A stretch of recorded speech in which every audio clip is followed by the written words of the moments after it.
So hello guys, my name is Shaurya Dwivedi और आज हम लोग गोल्ड और बीटीसी का एनालिसिस करने वाले हैं क्योंकि दोनों ने गाइस काफ़ी बड़े मूव दिए थे। बीटीसी ने अराउंड अराउंड हमें 22% का मूव दिया था।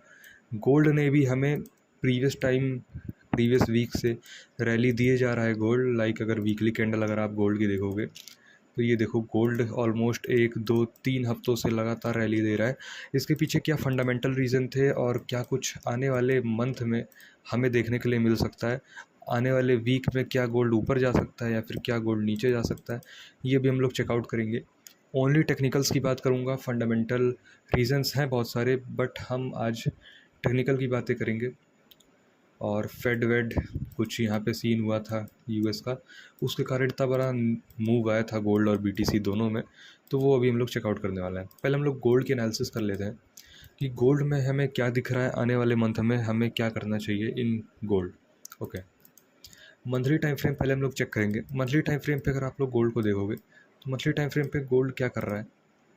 मंथली टाइम फ्रेम पे गोल्ड ने एक काफ़ी बड़ी रेड कैंडल बनाई थी प्रीवियस मंथ। यहाँ से बहुत सारे लोग एक्सपेक्ट कर रहे थे कि भाई अब गोल्ड नीचे जाने वाला है, बट मैंने एनालिसिस में आपको बताया था कि गोल्ड नीचे नहीं जाएगा और there are very very very low chances कि गोल्ड नीचे जा सकता है, देयर आर हाई चांसेस कि गोल्ड ऊपर जा सकता है। मार्केट ने एक वीक यहाँ पे पॉज लिया काफ़ी अच्छा। यहाँ कहीं से हमने ट्रेड भी लिया था 1:15 का, उसमें टारगेट हुआ था, मैंने उसकी वीडियो भी डाली, आप जाके देख सकते हो।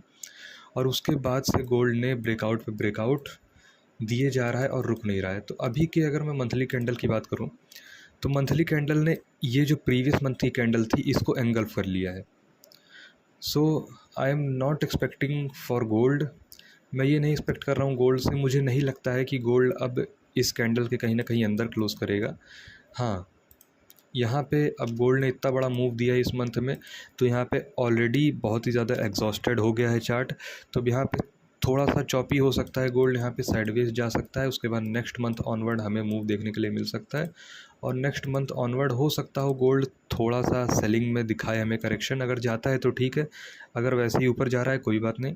हो सकता हो नेक्स्ट मंथ ऑनवर्ड हमें थोड़ा सा करेक्शन दिखाए, बहुत ही ज़्यादा थोड़ा सा, उसके बाद अगेन गोल्ड बुलिश हो जाए। I am completely bullish on monthly time frame on gold, क्योंकि इतना अच्छा सिनेरियो गोल्ड ने बनाया है और देयर आर चांसेस $6,000 तक भी जा सकता है। देखते हैं, बाकी उतना बड़ा कन्विक्शन तो हम अभी नहीं कर सकते, but what I am expecting for gold कि ये जो मंथ की क्लोजिंग है इसको काफ़ी ज़्यादा अच्छा बुलिश दे सकता है। लाइक ये वाली जो ग्रीन लाइन है, ब्लू लाइन है ये वाली, जो इसके नीचे गोल्ड नहीं क्लोज़ करेगा और हम अज्यूम करते हैं कि गोल्ड ने यहीं कहीं पे क्लोजिंग दे दी जहाँ पे है। तो आपको पहले तो थोड़ा सा वेट करना है और मार्केट को देखना है कि मार्केट जा कहाँ रहा है एग्जैक्टली। लाइक अगर यहाँ क्लोजिंग करके थोड़ा बहुत नीचे जा रहा है तो यहाँ पे जितने भी शॉर्ट सेलर्स हैं, जो लोग टॉप कैप्चर करने की कोशिश कर रहे हैं, वो लोग यहाँ पे अपनी पोजीशन सेलिंग की बनाएंगे और उसके बाद हम यहाँ से बाइंग कर सकते हैं। काफ़ी अच्छी अपॉर्चुनिटी है क्योंकि हमें हमेशा ही रिटेलर के अगेंस्ट में एंट्री करनी चाहिए, उनके साथ में कभी भी एंट्री नहीं करनी चाहिए। तो फॉर मंथली टाइम फ्रेम मैं वेट करूँगा एक हफ़्ते के लिए, क्योंकि यहाँ पे गोल्ड चॉपी हो सकता है थोड़ा सा, एज बहुत ही बड़ा मूव दे दिया है इस मंथ में। नेक्स्ट मंथ ऑनवर्ड मैं बुलिश हूँ गोल्ड में। ओके, वीकली टाइम फ्रेम की अगर आप लोग बात करोगे तो वीकली टाइम फ्रेम क्या दिख रहा होगा। यहाँ से गोल्ड बार बार रेजिस्टेंस लिया था, इस ट्रेंड लाइन से ब्रेकआउट वगैरह दिया, काफ़ी अच्छा मूव दिया गोल्ड ने और वीकली कैंडल क्लोज कर दी है। जिस लेवल पे गोल्ड ने वीकली कैंडल क्लोज की है वो काफ़ी अच्छा रेजिस्टेंस लेवल है, उसका ब्रेकआउट देके क्लोज किया है। ओके, तो what I am expecting for next week इस, देखो नेक्स्ट वीक में अगर गोल्ड डायरेक्टली सेलिंग में जाना, पहले ये समझो मैं एक्सपेक्ट क्या कर रहा हूँ मार्केट से कि नेक्स्ट वीक मार्केट कैंडल कैसी बनाए वीकली। नेक्स्ट वीक मैं ये एक्सपेक्ट कर रहा हूँ गोल्ड से कि गोल्ड कुछ इनडिसिसिव टाइप की कैंडल बनाए, कुछ इस तरीके की कैंडल बनाए, इस तरीके की, मतलब ऊपर भी जाए नीचे भी जाए और फिर इस तरीके की कैंडल बनाने के बाद नेक्स्ट मंथ ऑनवर्ड अपने ट्रेंड को कंटिन्यू करे, बुलिश ट्रेंड को। तो मैं क्या एक्सपेक्ट कर रहा हूँ और ऐसा बहुत ही ज़्यादा हाई चांसेस है कि होगा, क्योंकि ये सेलर्स का लेवल है टोटली, यहाँ से बाहर गिरने नहीं देंगे तो मार्केट हो जाएगा साइडवेज और इनडिसिसिव कैंडल बनने के चांसेस बहुत ही ज़्यादा हाई है। तो यहाँ पे मैं क्या एक्सपेक्ट कर रहा हूँ, यहाँ पे मैं एक्सपेक्ट कर रहा हूँ कि गोल्ड अगर यहाँ कहीं खुलता है, नेक्स्ट वीक, और थोड़ा बहुत नीचे जाता है, ब्रेकडाउन वगैरह दिखाता है, सेलर्स को बैठाता है, न्यू रिटेलर्स को जो टॉप कैप्चर करने आए उनको बैठा के अगर कंफर्मेशन देता है बाइंग की, तो मैं बुलिश रहूँगा। किस लेवल तक? इस वाले लेवल तक मैं बुलिश रहूँगा, ये जो लेवल है। और अगर डायरेक्टली अपसाइड निकलना स्टार्ट करता है तो यहाँ पे बायर्स एंटर करेंगे दोबारा ब्रेकआउट देख के, और फिर मैं यहीं इसी लेवल से कुछ मैं सेलिंग की ट्रेड लेना पसंद करूँगा। बस यही 2 ट्रेड्स मैं करना पसंद करूँगा, वो भी स्टार्टिंग में। Mid of the week I am not interested, क्योंकि ऑलरेडी मूव हो चुका होगा जो इसको ऊपर नीचे करना होगा, फिर ये बस रेंज के अंदर घूमता रहेगा। तो वीक के स्टार्टिंग में ही जो ट्रेड मिलेगा बाइंग और सेलिंग का, हम लोग कंटिन्यू करेंगे।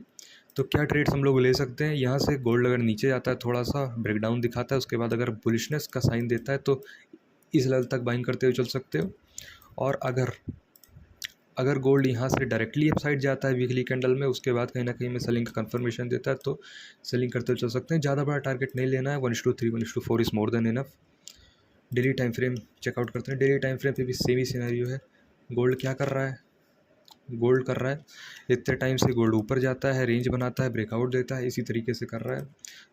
तो यहाँ पे जो बाकी सारे रिटेलर्स हैं उनका माइंडसेट कम्प्लीटली बुलिश है। तो अगर ब्रेकआउट वगैरह देता है, सिंपली देखो, जो एसएल हंटिंग के अगर नज़रिए से देखोगे, एसएल कहाँ दिख रहे हैं? एसएल पहली चीज़ तो आपको इस वाले लेवल पे दिख रहे हैं, इस वाले लेवल पे दिख रहे हैं, और इस वाले लेवल पे दिख रहे हैं। सबसे ज़्यादा पास कौन सा लेवल है? ये वाला लेवल है। और उसके बाद फिर नेक्स्ट एसएल मार्केट को हम मिलेंगे, इतनी दूर मिलेंगे। तो इतना डिस्टेंस कवर करने के लिए मार्केट को चाहिए होती है लिक्विडिटी, वो होगी नहीं। तो यहाँ तक जाने के बाद अगर यहाँ से हमें सेलिंग दिखती है तो हम लोग कर सकते हैं, और यहाँ कहीं तक का टारगेट लेते हुए चल सकते हो सपोर्ट लेवल का। और अगर मार्केट खुलते के साथ ही नेक्स्ट वीक में नीचे जा रहा होता है तो हम लोग क्या कर सकते हैं, यहाँ से हम लोग कुछ कंफर्मेशन के बाद बाइंग कर सकते हैं इस वाले लेवल तक। कुल मिला के रेंज क्या है मेरे लिए? रेंज मेरे लिए ये इतनी बड़ी रेंज है मार्केट की। मार्केट इसी के अंदर घूम सकता है नेक्स्ट वीक की candle. What I am expecting is कि indecisive market, there are very high chances कि मार्केट बना सकता है नेक्स्ट वीक की कैंडल। एंट्री एग्जिट का सिनेरियो कहाँ से करेंगे एंट्री एग्जिट? देखो, गोल्ड ने इतना बड़ा मूव दिया है और नीचे आएगा डायरेक्टली, तो यहाँ पे सेलर्स डेफिनेटली ट्राई करेंगे एंटर करने का। और देखो, एक कॉन्सेप्ट होता है डेड कैट बाउंस जिसे हम कहते हैं, मतलब बहुत बड़े मूव के बाद जो लोग का ये वाला मूव मिस हो जाता है, वो लोग फिर रिट्रेसमेंट या फिर रिवर्सल कैप्चर करने की कोशिश करते हैं, तो उनको मार्केट ट्रैप करता है, उसको हम बोलते हैं डेड कैट बाउंस। जैसे क्या हुआ, बाइंग का मूव आया, अब यहाँ से मार्केट थोड़ी थोड़ी सेलिंग दिखा रहा है, यहाँ पे सेलर्स एंटर कर लिए, जिनको रिट्रेसमेंट या फिर रिवर्सल कैप्चर करना है, मार्केट उनके एसएल जाके उड़ा देता है। तो इसी वाले बेसिस पे इस वाली जगह पे हम लोग ट्रेड लेंगे। क्या करेंगे, इतना बड़ा मूव आया है, यहाँ से जैसे ही मार्केट इस लेवल का ब्रेकडाउन देगा, सेलर्स एंटर करेंगे, हम लोग यहाँ से बाइंग कर सकते हैं कंफर्मेशन के बाद इस लेवल तक। और यहाँ पे क्या होगा, यहाँ पे जितने भी लोग इस लेवल का ब्रेकआउट आएगा, फिर इस लेवल का ब्रेकआउट आएगा, यहाँ पे लोग बाय करेंगे फोमो में आके, जिनका मूव मिस हो गया होगा। फिर हम यहाँ से क्या कर सकते हैं, यहाँ से कंफर्मेशन के साथ सेलिंग कर सकते हैं इस लेवल तक। बट ये ध्यान रखना, मार्केट काफ़ी ज़्यादा वॉलेटाइल है, तो ट्रेल कर सकते हो अपना एसएल, स्ट्रिक्टली ट्रेल करना, ज़्यादा रिस्क मत करना। एसएल बहुत छोटा लगाना है, क्योंकि अगर मार्केट को तुम्हें सही करना होगा तो काफ़ी छोटे एसएल में मार्केट यहाँ पे मूव देने का पोटेंशियल रखता है।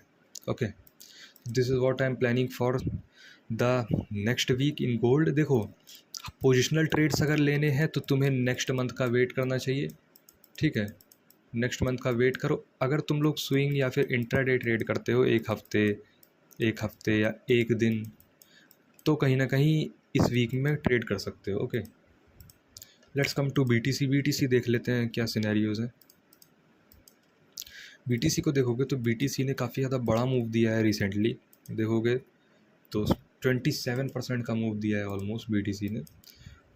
यहाँ पे भी सेम ही सिनेरियो गाइस, बट बीटीसी थोड़ा सा ट्रिकी है क्योंकि मंथली कैंडल क्लोजिंग होने वाली है, और यहाँ पे कुछ भी स्टेबिलिटी हमें ग्लोबली भी नहीं दिख रही है।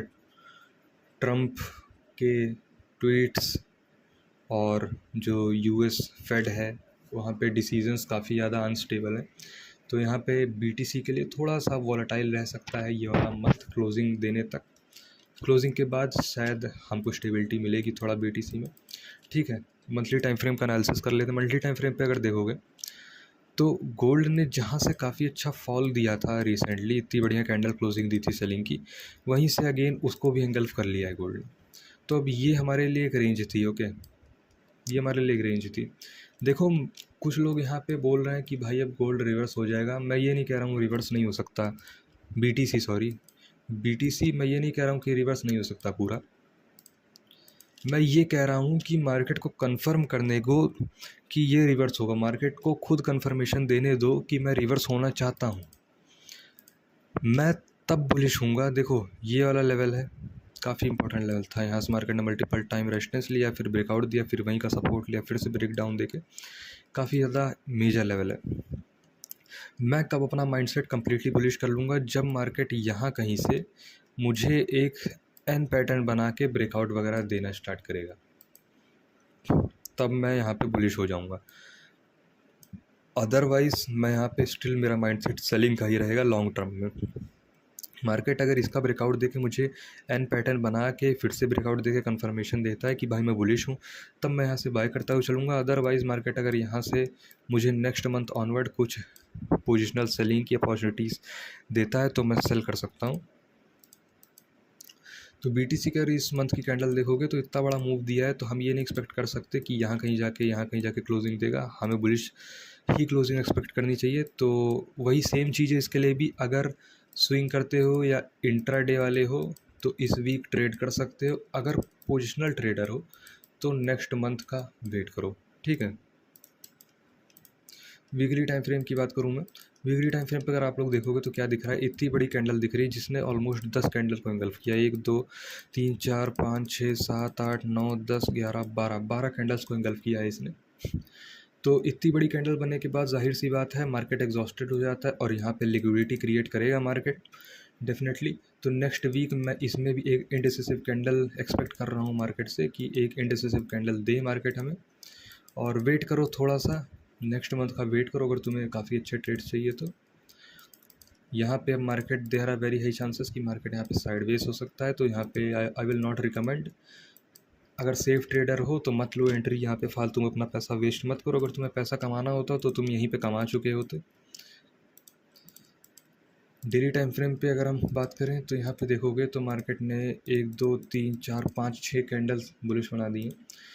तो यहाँ पे what I am expecting from next week इस, अगर ट्रेड करना है तो क्या कर सकते हो, वीकली कैंडल अगर इसी तरीके से क्लोज करती है और थोड़ा बहुत डाउन साइड आती है, थोड़ा बहुत डाउन साइड आती है, यहाँ से बुलिशनेस दिखाती है तो बाय कर सकते हो इस लेवल तक, ओके। क्योंकि यहाँ पे क्या होगा, यहाँ पे शॉर्ट सेलर्स एंटर करने की कोशिश करेंगे। देखो एक पॉइंट तुम्हें समझाता हूँ, बायर के एसएल अब काफ़ी ज़्यादा दूर हो गए हैं मार्केट में, पास किससे हैं, सेलर्स के एसएल, तो मार्केट उन्हें टारगेट करने की कोशिश करेगा ज़रूर। तो यहाँ पे अगर नीचे आ रहा है आफ्टर अ कन्फर्मेशन बाइंग की, यहाँ कहीं तक का टारगेट रखते हुए बाइंग कर सकते हो, और मार्केट अगर यहाँ से डायरेक्टली अपसाइड निकल रहा है तो I don't think so entry करनी चाहिए आपको, क्योंकि यू शुड नॉट एंटर अगर मार्केट खुलते के साथ ही दोबारा बुलिश हो रहा है तो एंट्री मत करना। एक मिनट लेट मी चेक, एक बार चेक करने दो। यस, अगर खुलते के साथ ही मार्केट ऊपर जा रहा है तो आई विल नॉट रिकमेंड कि आप लोग सेलिंग या बाइंग करो। हाँ, अगर मार्केट बेरिशनेस दिखा के उसके बाद मार्केट अपसाइड के लिए साइन दे रहा है तुमको, तो सेलर्स के एसएल कहीं ना कहीं मार्केट हंट कर सकता है, हम लोग एंट्री लेते हुए चल सकते हैं। बाकी नेक्स्ट मंथ का वेट करो, नेक्स्ट मंथ ऑनवर्ड हमें अच्छे अच्छे डायरेक्शनल ट्रेड मिल सकते हैं बीटीसी और क्रिप्टोज़ में। बाकी इथीरियम अगर चेकआउट करें, इथीरियम ने भी अपने भाई जिस रेंज का हाई था उसका भी ब्रेकआउट दे दिया इथीरियम ने। तो यहाँ पे अब ऑलरेडी इतना बड़ा मूव हो गया तो हम क्या ही एक्सपेक्ट कर सकते हैं, वीकली कैंडल क्लोज होती है तो अगर नीचे से अगर थोड़ा बहुत ऊपर जा रहा है मार्केट तो एंटर कर सकते हो। बाकी सेलिंग का प्लान तो अभी कोई नहीं है, न्यू मंथ का वेट करो, यहाँ पे मार्केट साइडवेज हो सकता है, there are very high chances. तो I will recommend for cryptos wait for new month, अगर नीचे जाके ऊपर जा रहा है तो बाय कर सकते हो। गोल्ड में अगर नीचे, गोल्ड में क्या है, गोल्ड में अगर नीचे जाके कंफर्मेशन दे रहा है बाइंग की, बाय कर सकते हो। अगर ऊपर जा रहा है डायरेक्टली फिर सेलिंग कंफर्मेशन देता है तो सेल कर सकते हो।